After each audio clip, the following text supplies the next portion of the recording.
topic we're about to discuss is on Black men's mental health.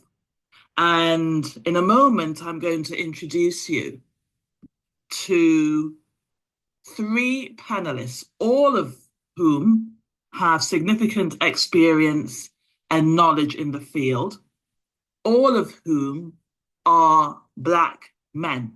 Why do we need to talk about this topic? Well, I'm going to give you some facts and figures about Black mental health or mental health in Black men in the UK.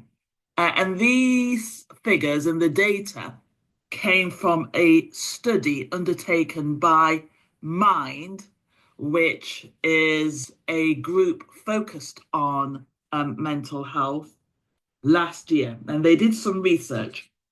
The research involved surveying men from various communities. And these are their findings in summary. They said only 1 in 3 people, that's generally, felt comfortable talking about their thoughts and feelings. 1 in 3 said that they had experienced stigma and or discrimination from a healthcare professional when getting support for their mental health. They found that despite higher prevalence, Black adults have the lowest mental health treatment rate of any ethnic group, at 6% compared to 13% in the white British group. They found that the evidence suggests that people from Black, Asian, and minority ethnic communities are at a higher risk of developing mental health problems in adulthood, but they're less likely to receive support for their mental health. They found that people from Black communities are more likely than average to experience a common mental health problem in any given week, and that Black men are more likely to experience symptoms of psychosis than other ethnic groups, 3.2% compared to 0.3% of white men. They found that 8% of Black or Black British adults have symptoms relating to post-traumatic stress disorder, compared with 4% of their white British counterparts. They also found that boys from African and Caribbean communities in the UK have lower levels of mental health problems at age 11 compared to white or mixed heritage boys. However, national data shows that African and Caribbean men in the UK are much more likely to develop some types of mental health problem during adulthood. For example, symptoms relating to schizophrenia and to a lesser extent, post-traumatic stress disorder. Note that this does not occur in countries with a predominantly Black population. It appears to be an environmental risk related to experiences in Northern Europe and the United States. There clearly is a problem. And so we have 3 panelists who are going to discuss mental health issues in Black men. Now, what I will say is this, as the preface to this discussion. The topic is huge. I had hoped that we could cover all facets of the discussion in the time available. That didn't happen. What was apparent was that we needed to have a part 2. So there will be a part 2. This discussion focuses on why there is a problem. Part 2 will focus on the solutions. And at the end of the discussion, I'm going to be providing you with details of the participants who have podcasts and workshops coming up for Black men, and also provide you with details of services available to Black men who are experiencing or believe or feel they are experiencing a mental health crisis. Okay, so let's start with the show. Okay, so to discuss the topic of Black men's mental health, I am joined by four Black brothers. I'm joined by brother Hugh Mayers. Hugh Mayers is a counselor, psychotherapist, and mental trainer who currently works with disaffected adolescent boys from the inner cities, helping them on the journey to manhood in a rites of passage mentoring program. Brother Hugh, welcome to the show. Good to be here. Good to be here. Give thanks. We're also joined by Brother Delroy Brown. Brother Delroy is the chair of the African Caribbean National Arts Centre in Nottingham. He's worked for 36 years for a mental health tribunal as a specialist lay member and has been a community activist in Nottingham for over 40 years. Brother Delroy, lovely to have you here.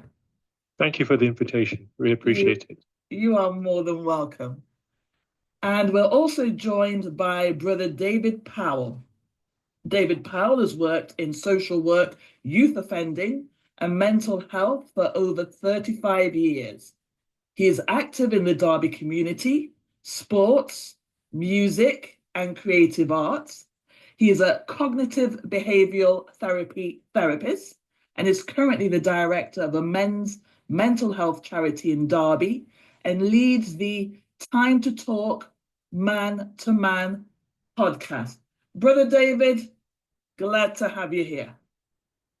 Greetings and thank you for the invitation. Oh, you are so welcome.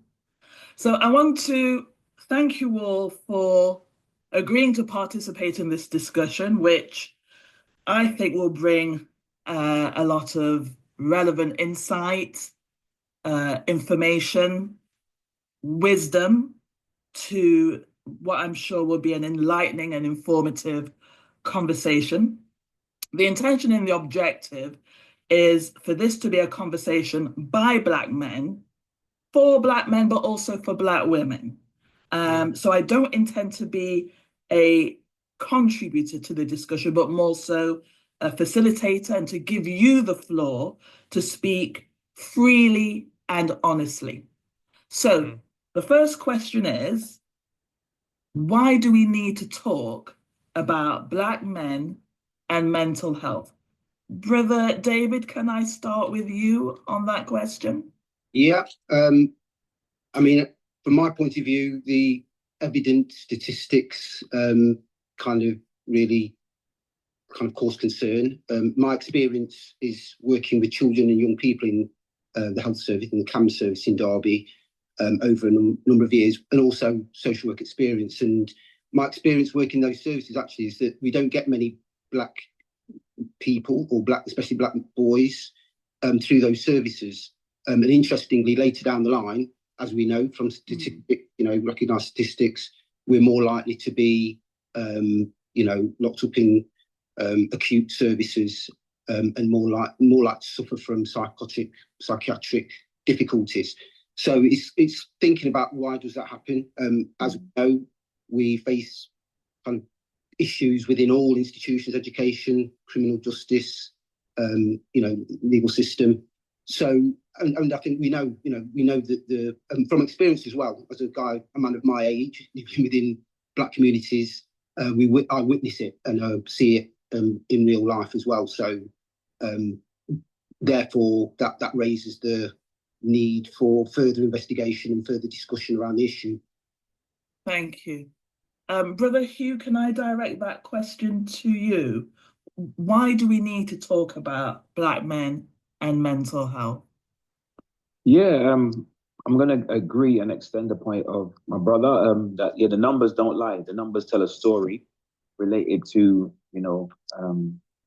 Black men in the UK getting, I would say, caught up in the mental health system. There is a history with the Black community and the mental health services, and things, while they might have progressed, there still are, enormous challenges. And I don't really want to agree with, this idea of sort of flat blackness. Like there's a kind of intersection between manhood as an identity and also blackness as an identity. So there's something about it being, some of the challenges being unique to Black men, and how the education system fails our youth at times. And so we show up later on in life with certain skills deficits, for example, or educational issues. And these are like, risk factors that contribute towards poor mental health. So, we talk about in America, they will speak about the industrial prison complex and how Black men are being warehoused at all these phenomenal rates and state killings by the police. We don't really have it in the UK on that scale, but what we definitely do have on a big scale is what I would call, or I heard the phrase used, school to prison pipeline. Where the young Black boy is, having behavioral issues at school because there might be emotional issues. And sometimes boys are not given the language and the skill set to work through certain difficult emotions. And so it comes out in poor behavior. You can get moved from school to school, managed move, and suspended, expelled, and then you end up in a PRU. And then from a PRU, you graduate to, I say graduate in speech marks, but you kind of graduate to petty crime and theft. And, before you know it, a lot of our young people end up passing through the criminal justice system. I worked in HMP Felton for the best part of 9 years in safeguarding, and a lot of antisocial behavior, street violence, youth crime is interrelated to mental health and contributes to poor mental health with our young Black men. Okay, I'm going to come back to some points that you've raised there, Hugh, because they're really important. But Brother Delroy, can I ask you the same question? Why do we need to be talking about Black men and mental health? First of all, can I just say, it's a brilliant opportunity to talk to two other, I'm going to say, eminent Black men who through experience have actually contributed in their own area to actually give us and inform us about what is happening in this area, and possibly to have a really good discussion because of their experience. In terms of Black mental health, I come from a perspective where I've worked in it, but also my thinking about it is that if you check the growth, the development of mind of the young Black man, he has been brought up in a how can I put it, in a society that basically hasn't accepted him as an individual, him as a person. And so therefore he's reacting to an adverse environment, an adverse psychology. And he basically, he's dealing with rejection in a way in which nobody understands unless you are part of that experience of being a Black person in a society that treats you as a second-class citizen. So I think that's where I am at the moment. All right, so can I just ask each of you, because you're all Black men, if you wouldn't mind to speak about, as far as you feel comfortable, your own personal experience. So what does it mean for you to be a Black man in this society, in this environment?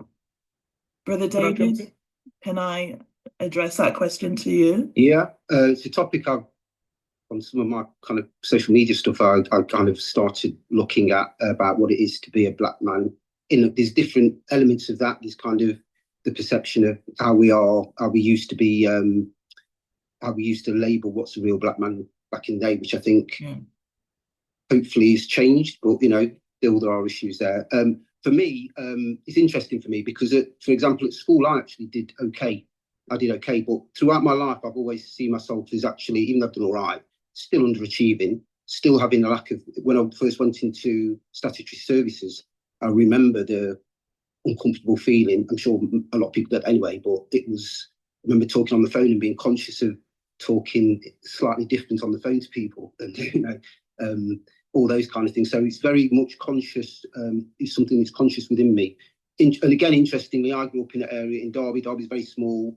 I live not within the community. I wasn't born as a kid within the community. I was like in an area that was quite mixed. So I often come with a bit of a view, a kind of I don't know if it's wider, but kind of open view about what it is to be black. I'm not answering that question. I'm really going around in circles, but the reality. No, you're not. Quite good. Yeah, the reality is a perception of being black, and obviously what we do, we internalise that because that's about identity. And every race kind of really wants to kind of gravitate towards what they see as their identity. Some of those things are stereotypes, which is okay sometimes, but I think historically, as a black person, our stereotypes and our experience and our history has been so negative, and especially people of our generation, and I put as a note about thinking as we go through, it'll be interesting to think about our experience, but also the experience of young black men now, and how that is different. So I think there's historical issues that we identify as a black person. If you're black, you are black, but I was thinking when I did my podcast production about the stereotypical things. So back in the day, if you're born in a certain area, you're more likely to kind of be seen as being black. If you're living in a white area that's mainly white, is a white man. That kind of perception and stereotype, which actually is nothing to do with the sense of blackness. Being black, I guess, is really about, for me, very much about identity and being aware of your own identity. And that can, in some times, become negative in our experience because our is sometimes warped, from our education and perceived history. Yeah, thank you. Delroy, you interjected at one point when David was saying that he wasn't making it clear, and you said, "No, you are." So, do you want to just pursue that point? Yes. I think the current mindset that we have as a black men is individualized, depending on where we're brought up, depending on our personal experience. But what holds us together is a very loose culture of what may constitute the Caribbean, because again, we don't come from the same island, but at the same time, we have this notion that we share a broad culture that is underlyingly black. Right? That's where we're coming from. The experience of being brought up over here is completely individualized. I came over here as a 5-year-old. I landed in Windsor, of all places, and I went to school in Windsor for the first time. I didn't go to school in the Caribbean. I went to school. My first experience of school was over here. The first day I went to school, the whole playground crowded around me because I was the only black child there.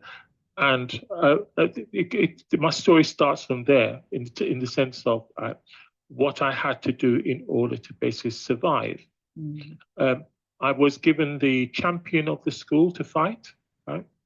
I remember I remember being actually seen as difficult by my teacher, and I'm coming from a family who totally loved me, who totally saw me as the light of the pride of their eye. And I was completely seen as a bright person, and all of a sudden, I was the back of the class, couldn't be understood. Couldn't be accepted. And I remember, and this is a very hazy remember, I remember actually playing in the playground by myself while other people was in the class. And I cannot explain why. So my experience of actually coming to this country, being part of the wholeness of school, was actually completely confused. And that started my journey into how I began to cope with rejection, not racism, rejection, right? I think that comes before racism, right? Because you You went in as a small child to be part of another family of education, and in that experience, you was rejected. So I think that's where the experience really starts as to how you begin to actually build up a picture of what your world looks like, right? And your world is actually a hostile world without it being defined as a hostile world. Mm-hmm. If you begin to look at the black child, I will say this to you: the whole world, right, is actually given symbols and names that doesn't relate to the black child. So how does the black child fit in, right? And how does the black child learn that they're part of this world, if nothing that actually is given as something of importance or something of non-importance does not relate to him or her at all, right?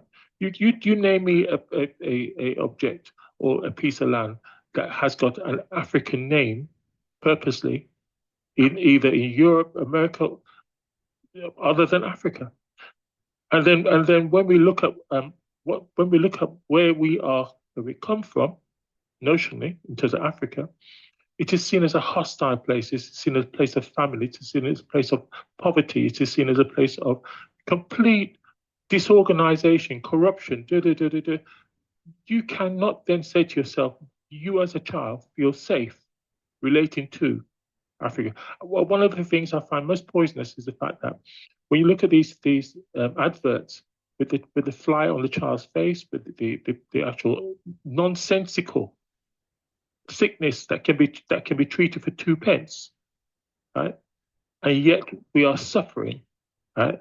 And we define ourselves, and we actually reject being part of that, because at the end of the day we don't want to see ourselves as an underclass that's been defined as something that needs help and support and treatment and outside help in order to solve a simple problem. So that's a confusing world that actually begins to make up the mind of a young black child.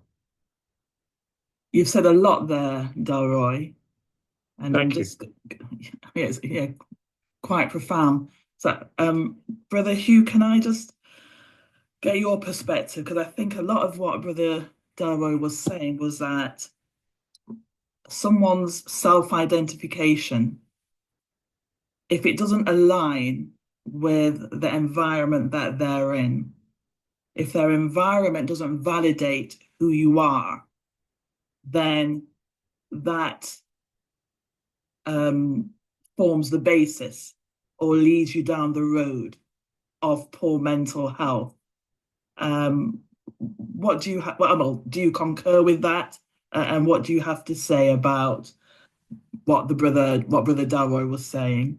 Yeah, no, I hear the brother. I hear my brother, and I kind of want to affirm his resilience and his struggle. I can't begin to imagine what it will be like to go to a school, for example, as an infant, come into a new country and being the only black child and visibly looking different. Mm-hmm. And so you're playing by yourself, you're standing out. So I can't begin to really imagine that, the kind of impact that would have had on a young child. And in contrast, when you asked a question about what has been a black man mean to me, and I started to think about my childhood, started to reflect on my childhood, and it's this, I guess, this idea of being remarkable, being resilient, being brilliant, but also of an identity of like a kind of pushback of, but being dangerous or being less than, and they two kind of coexisting. So growing up in South London in the 70s, growing up in Brixton, kind of had a false sense of what Britain was, because I'm around reggae music everywhere I go. Ackee and Sawfish is in the air, or Ruchi and Dal Puri, Guyanese food, Jamaican food in my house. All my friends are Caribbean kids. And just like in a safe hub, not really experiencing, overt anti-black racism in my kind of immediate environment. And so you're watching Clive Lloyd and the West Indian cricket team do big things on the TV, and you say, well, I'm like them, they're like me. So I've got this brilliance in me, and I'm watching Muhammad Ali speak on the TV, and he's beating people up, and he's saying he's a black man. Yeah, we don't talk like them, but they're from America. But yeah, well, there's some connection. I'm black too. I'm brilliant too. I'm remarkable too. So there's all of this going on. And then as you get a little older and go to secondary school outside of your neighborhood, then you start to get your own real first taste of direct anti-black racism from teachers, calling kids, names, just where it really starts and kicks in. And so from my experience of being a black man in this country in particular is that there's always been this kind of duality going on of the brilliance vis-a-vis the kind of like oppression to keep you in place. And then that kind of internalization of it and sort of fight becomes, and where the mental health aspect becomes more prominent is when there isn't a police officer, a psychiatric nurse, a psychiatrist, or anybody holding you back or holding you in any space, or no prison officer, nobody's interfering with you, but in your own mind, there's something, a seed that's been planted, and a kind of doubt, imposter syndrome can grow in that, and second guessing yourself and questioning, do I belong in these spaces? And you have to kind of really dig deep to push against that. And so it's a real struggle. It can be a real challenge at times. And I think if you compound that with the maleness, because being a man, what's expected of us, how we're supposed to show up in spaces, what does the mainstream say? The man is the head of the house, the man is supposed to be economically viable, protector, provider. So that adds an extra layer of, it's a bigger ask, right? Or a particular type of ask. And, I've seen so many, older guys than me, generations above me, who showed so much potential, but it was just like, there wasn't that person, they didn't have that person in their life to help them nurture that talent, that skill, that smartness, whatever it was, their gift.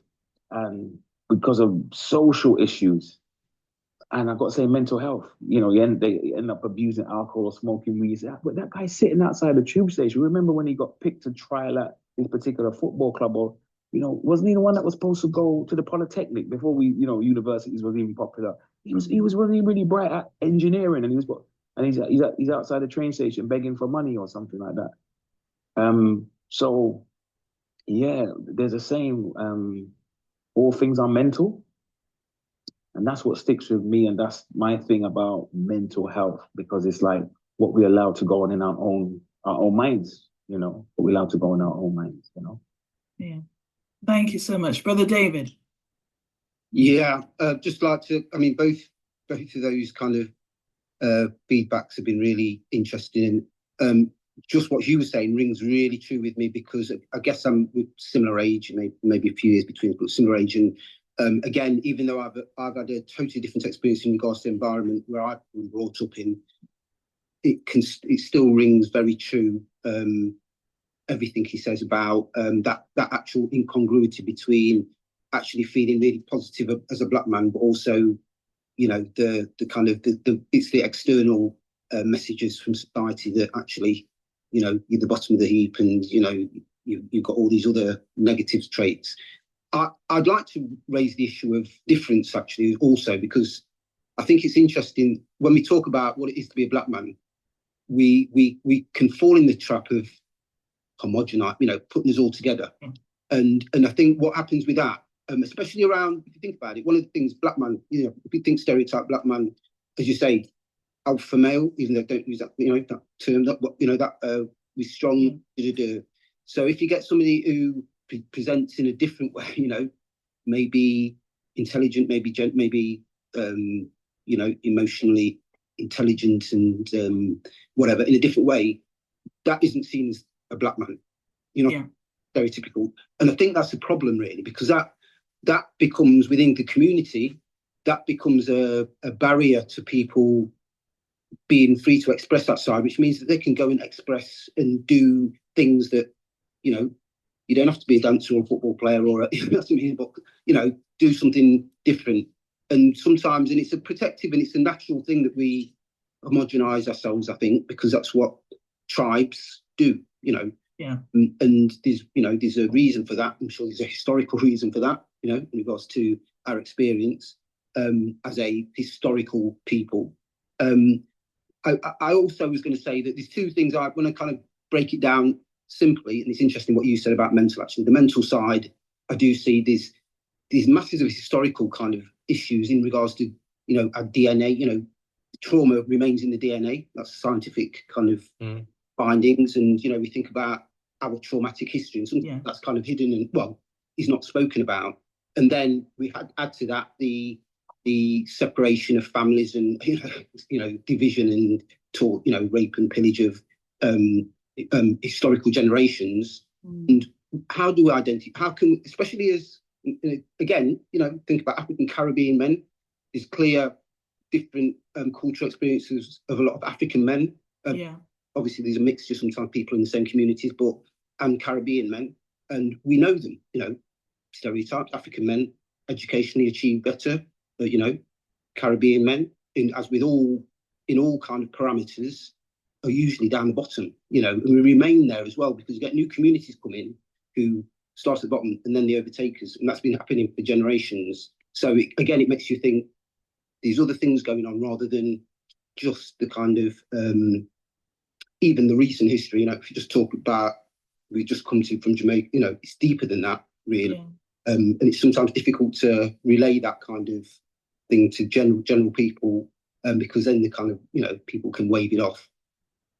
Even looking at the role models in our pride, going back to what you were saying, as British black men, you know, especially growing up back in the day, as you say, Pele, Muhammad Ali, Martin Luther King, Malcolm X, we didn't, you know, there may have been some people in, you know, individuals kind of coming through the late 70s, 80s, but we never really had those. And television, you know, our television exposure was, you know, I'd be watching Love Thy Neighbour, you know, laughing at Love Thy Neighbour, you know, and it was just there. That was our normality. That was our normality. So being a black man's a complex thing, you know, it's very complex, and I think it's got layers. Yeah. For those listeners that aren't familiar with Love Thy Neighbour, it was this show that was, I think, in the 60s or 70s, where a black family lived next door to a white family, and the white family were racist and would make all these offensive comments, and you were supposed to laugh at it. And people did laugh at it at the time, but that's how we were represented back then. Sorry, Brother Delroy, you wanted to say something? It was myself. It was myself, Zuri. Oh, sorry, Hugh. I just wanted to pick up on something that was just mentioned by my brother. That 2 points. One of them was about the homogenization of blackness, and I really get that point. That's something that we're still, I would say, as a black community, wrestling with today. You know, there's diversity within blackness in terms of African and African Caribbean, but there's also diversity between classes as well, or even, I'd say, political outlook or worldview. And something that shows up in spaces I noticed with black boys, coming back to the education, is sometimes there's like there is a stereotype that your blackness as a black male would be, you're supposed to be ultra assertive and ultra confident. Where this confidence has come from, you just have to have this genetic disposition to always know what to say at the right time and always assert your rights and never take anything from anybody. And a little bit more disturbing than that is the kind of questioning of the love for education and to be intellectual. So you've even got smart black boys in school who play that side of themselves down, because the ones that are popular sometimes are the guys that are not really academically performing. Or it's almost questioned, like, for you to be reading Shakespeare and really trying to like understand your mathematics and stuff like that, it's like, are you really black? Or you're soft? You're not really, your masculinity is questioned then, you know, within sometimes African Caribbean spaces, you know, for boys and stuff like that. So that's one big challenge that I hope that's something we could maybe explore a little bit later, and how we can kind of push back against it as you know, professionals and thinkers trying to address that challenge. But the other one is about the trauma, because there is the trauma that took place with families in the transatlantic slave trade, you know, that took place with those of the ancestors that were taken from Africa to the Caribbean and all the fracture that took place. But then there's a second fracture. I just read this book recently by this Caribbean psychoanalyst called Barbara Fletchman Smith. And she's got this book called Mental Slavery, Psychoanalytic Studies in Caribbean People. She really starts to break down stuff about, from the 60s, 70s, 80s of people coming to the UK and how there's so many complexes that happen because of those siblings that were left behind. Yeah. Parents sometimes came and left, their older children with grandparents and then started a new family or had children born in the UK and then later on sent for those children. And there's one wave of stuff that took place in terms of kind of emotional fracture and people, in their 60s still carrying feelings from things what happened in, school days, So it's a really deep topic, and it's a really, really important point Barbara raised. Yeah. Brother David, you wanted to say? Yeah, just as you touched on that, I mean, that is my, and again, probably our family, my family experience. I grew up not knowing that I had all these, I found a bigger family over there than there was over here. And that was part of that. And I don't know, there's some legal law change around that time that stopped people bringing the rest of the family over. And I know that for my mother was psychologically, I know, I saw it. Mum passed away a few years ago with a good age, and but I know she was holding. I can't even imagine, coming over here as a woman on her own in her, 30s or whatever, or even younger than that, and I can't imagine the emotional scars that she bared because of the experience and what happened with the family. It's not something I can imagine, actually. Yeah. I mean, I think what I'm getting from all of this is that certainly those of us of a particular age who are from the Caribbean, we've been categorized as Black, which is this very generalized, homogeneous term which anyone can capture and use based on the agenda that they want to serve at a particular time. But that we are part of a survival culture, a trauma culture. Yes. One of the things that I'm just going to throw out there, and I'm going to then shut up and let you speak about it, is this. I think it was in 1992, the first time that I went to Africa. I visited Kenya, and I'd not long come from Jamaica because I used to live in Jamaica, and I did my high school and college education there. And those of you who have Jamaican heritage will know about the patriarchal macho culture in Jamaica. And I remember the first day I went to Kenya, I noticed men holding hands. So I'm thinking, oh, wow, go on. That's how, that Jamaican thing, because men were just holding hands. And then when I reflected on it, it was beautiful. It was just such a powerful thing to see that men could hold hands because they had a friendship and that they weren't restricted emotionally or mentally in expressing their affection for each other in that way. So I want to just get your viewpoint on how the term Blackness and how the Caribbean culture probably has limited men in expressing themselves. So Delroy, do you want to comment on that? Let me say this to you. The new experience for us, I'm going to step left field here, is actually stepping into our Black mind, right? And our Black mind is that ethereal mindset that steps into our historical experience in terms of who we were, what we contributed to the world, and what our values are. And when you begin to step into it, you realize that our values are completely opposite, right, from the values that we live in. We live in the material world, and our values come from the spiritual world. Right? I don't want to go down that road straight away, but I want to basically say that when you look at the root of African culture in Africa, it is not built on the material Western mind. It's actually built in an African mind that's been clouded over with Western aspirations, but people still behave in a way in which reflects their sort of historical experience and mindset and connection. Right, and I think that is because when we start to talk, and I'll say it this way, when we start to talk about religion, when we start to talk about theology, when we start to talk about philosophy, actually the black mind is completely different and opposite from the white mind. And I don't mean it in a funny way. The actual focus as to what we're trying to do is creation, right? And connected with nature and live beside nature, right? The Western mind is completely opposite in terms of its domination. And basically, I don't want to go over destruction, but nevertheless, it's completely opposite. So when you go to Kenya and you see people holding hands, and it's not about being homosexual, because I mean that was the first influence that you get as a Westerner. It's about true connectedness, right? That's where it is.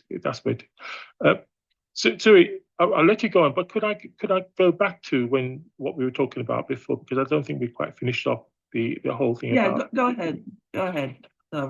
My thing with the developing black mind, living over here, being part of Western culture, is the fact that we have got unspoken things that we ourselves as black people don't contend with, right? The brothers have actually stepped onto some of that, and that is the genetic memory. You went to school in the Caribbean, Zuri, right? And one of the things that you may have experienced or not experienced is actually telling the tale as to what actually happened in slavery. Most of it is actually clouded over or brushed over on the basis that it didn't really happen. But if you think about it, those of us who has experienced the real horrors of slavery genetically still hold those emotional feelings, and genetically still, right, so go through to in a subliminal way in which it actually creates an emotional feeling still. When you begin to actually hear the true horrors of slavery, you understand the true trauma that we went through. Right? You understand the true trauma of slavery, and you understand the impact of it. Right? That's number one. Right? The other thing as well is, right, that we actually in our psychological development, there is a sublime feeling of fear. So when we make decisions, we don't make decisions based on opportunity.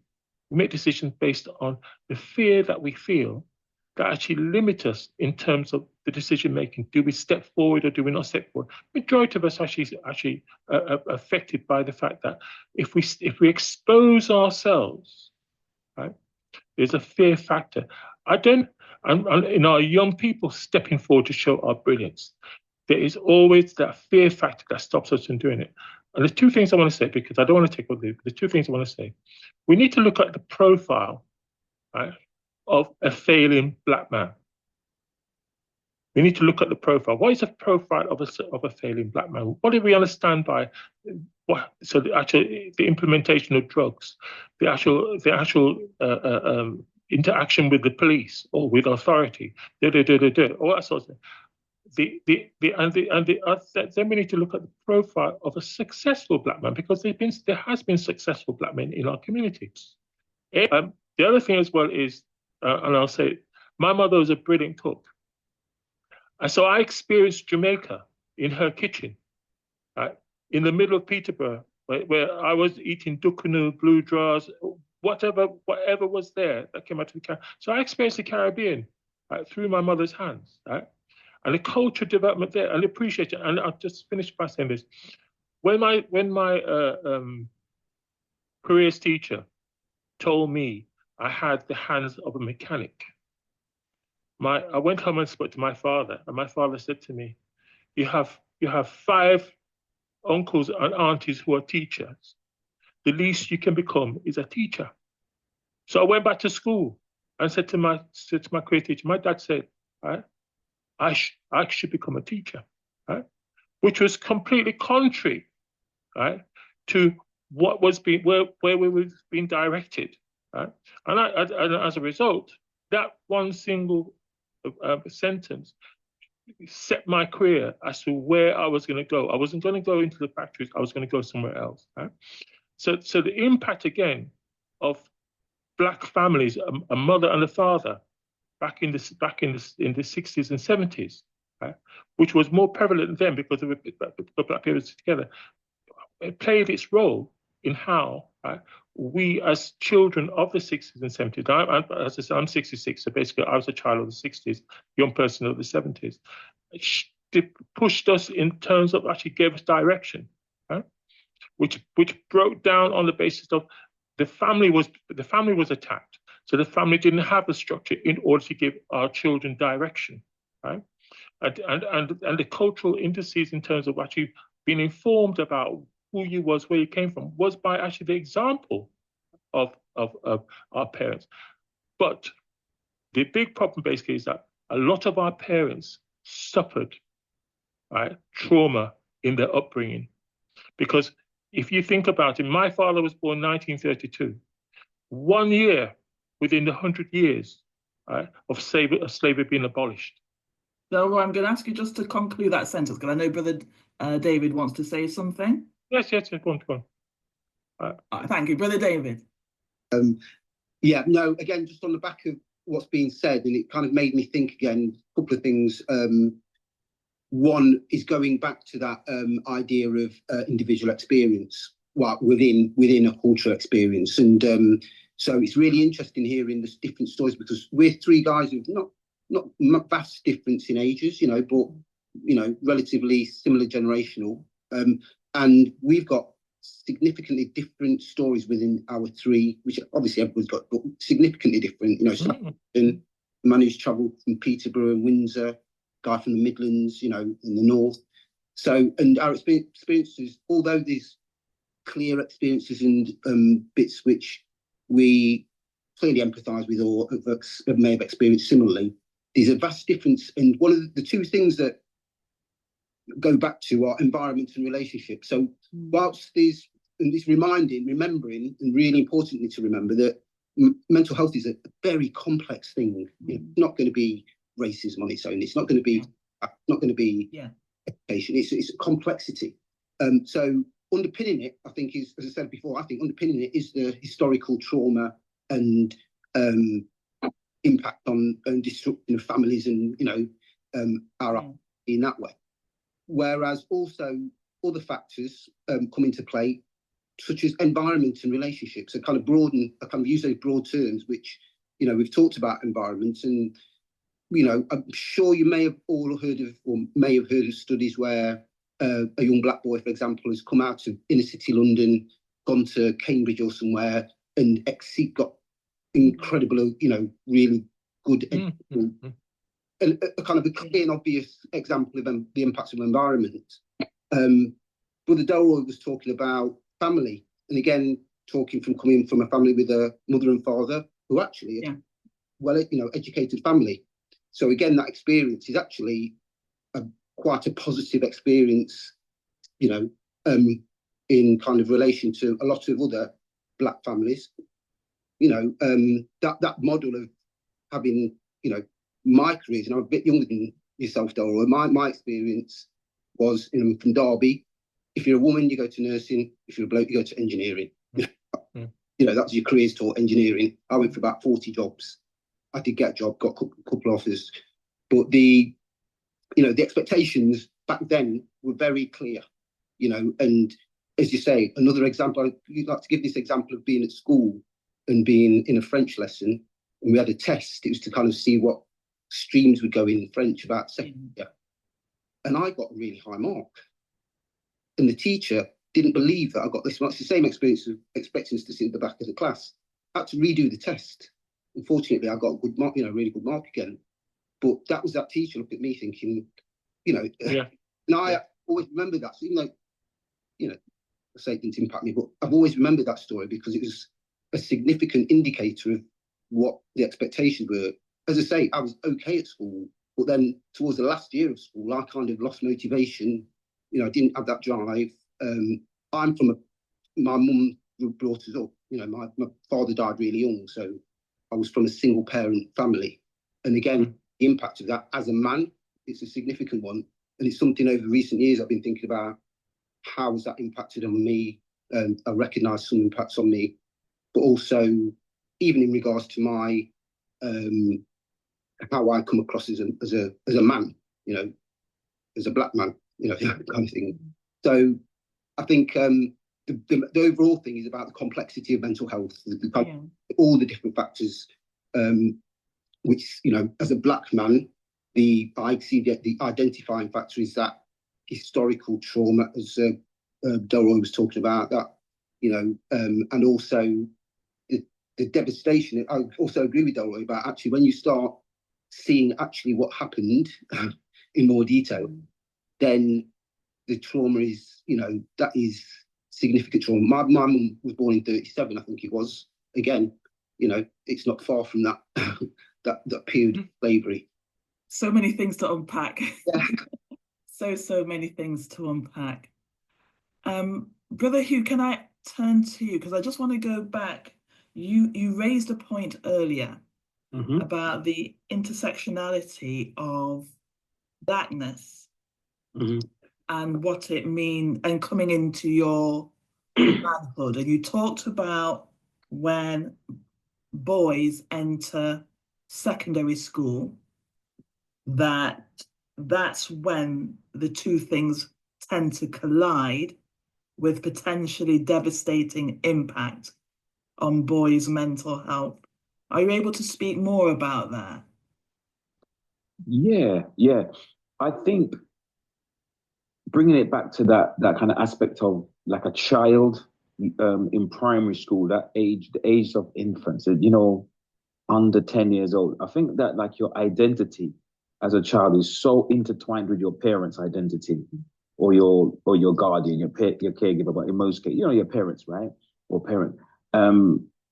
You are just modeling and just absorbing and drinking in what they do. But then there's a certain age coming up to puberty and, you know, adolescence, when, as children in general, you're starting to see a little bit of rebellion, or a little bit of the child pushing back a bit, because they're trying to discover them. Who the heck am I as an individual? I'm not just an extension of mom. I'm actually my own person, right? I'm not just an extension of mom and dad. I'm my own person. But then in a society like Britain, where, you know, to be black, sometimes there's issues of like judgment, of anti-black racism, and something that's just as powerful as internalized anti-black racism, right? What did Dr. Khalid Muhammad just say? Automatic, systematic, remote control. So you don't need somebody from outside telling you these things. You've already internalized that voice inside. Yeah. And so as a young black boy is starting to discover himself, but there's also issues related to being a male and how we socialize boys across the board in societies like Britain, where are you given the skill set to express your vulnerabilities, to express your emotions, the complexities of you as a human being, or are you expected to just be strong? And that means sometimes learning how to make yourself numb, and then suppressing your feelings. And so this is where I believe, and from the work that I do, as in like anecdotally, but also there's research that will substantiate that, you know, boys really hold a lot in, and then that's where you get teenage boys in particular, certain aggression, antisocial behavior, you know, substance misuse, porn addiction, you know, etc. Or not porn necessarily addiction, but, you know, porn use, but using a particular type of way to self-soothe, not just for, you know, not just necessarily boys experimenting or curiosity, but and that is, some of that is really tied up in what leads and turns out to be poor mental health. And this is why I believe that rites of passage work with young black boys is something that's pivotal, and it needs to take place in the Black British community, like en masse. It needs to be something like when I was a kid, they used to have the Cubs, right? Or the Scouts or the Brownies. I think we need something like that specifically for, you know, but for black boys, where boys are initiated into manhood. Like they go through a series of tests, of challenges, of information, of education, of like interactive learning, and you come out the other side like welcomed into and celebrated as a man. Like you've arrived at this particular point. and it's a lifelong journey, but you've been through a certain process. That's the word I was looking for. Yeah. You've been through a certain process. Because to be, I guess, you know, we're teaching boys to be strong and to deal with your emotions, but to be a true warrior or to be, you know, fully developed, you need to be in touch with your spiritual side, your deeper, your inner. And yeah, so this is something that I think would benefit the mental health in a kind of proactive way. If you're initiated into man and you're given certain skills, then you're taught as a boy that, yeah, it's inevitable. Don't matter if you're from the richest and most privileged family or from the most economically challenged background and low income, right? You're naturally going to have difficult situations, right? On a personal level, you're going to come across failure. We're going to come across defeat. How do you manage those self-defeating thoughts when when you need to be determined to go for your goal? Are you gonna roll over? Are you gonna be what's the word I'm looking for? Are you gonna be imprisoned by your fear of failure? I think as Brother Delroy was saying earlier on about fear and the dance and in the dance and hiding in the corner. I think that in Black culture or pockets of Black culture, let's say we're not monolithic, but in certain pockets of Black culture, we are petrified of failure. Yeah, absolutely frozen, solid, stiff out of fear of failure. The amount of things that we don't do and attempt as a people or as individuals out of our fear of failure, because I don't know if you all came up in the 80s, the 70s, the 80s with similar age group. You know that phrase, the word shame just means shame. But the way we used to say it, if somebody fell over, if they tried something, if they did something, shame, shame. And that word just carries such a decibel to it, or just like a vibration to it, that like, I wouldn't want to go and ask that girl for a dance because if she said no, it's shame. And if I wouldn't want to go for that job and go for that interview because if I didn't get the job, I have to lie because it's shame. And we just, you know what I mean? Like we're really kind of like denying half of our potential. We're just suppressing our potential because we're just frightened to fail. How it would look to other people, so there's a lot to, and that does tie into mental health. Shame is a major contributory factor, like severe shame is a major contributory factor to poor mental health. So hey guys, thanks for watching the podcast, and if you enjoyed it, remember to smash the like button and feel free to leave a comment, to share, and even click on the subscribe button for your free subscription.